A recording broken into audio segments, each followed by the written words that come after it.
Unti-unti nang dumadagsa ang mga biyaherong pabalik sa Metro Manila at karatig probinsya sa Batangas City Grand Terminal. Narito ang report ni Hazel Alviar.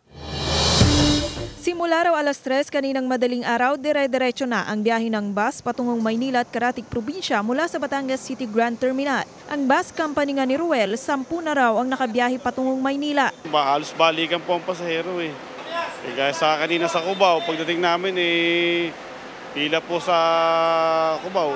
Pagdating namin, sahod na po, kuha na rin kagad. Karamihan sa mga pasahero, balik Maynila na o kaya naman ay sa mga karatig probinsya na nagbakasyon mula sa kanilang mga kaanak. Tulad ni Miles na sa Ibaan sinalubong ang bagong taon. Pauwi na raw siya sa Bataan at mas piniling bumiyahe na ngayong unang araw ng taon para may sapat pang pahinga bago pumasok sa Miyerkules. Kung ko-consider po, mapagod din po kasi ako bukas.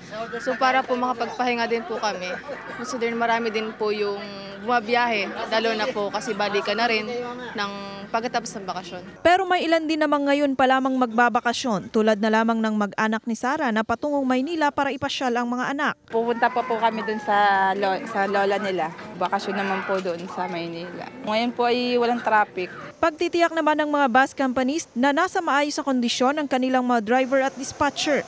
Hindi naman po ang pinipilit ma'am ng kumpanya namin. Kahit na bawa isang ikot po sila, 2 ikot. Basta kaya po nila.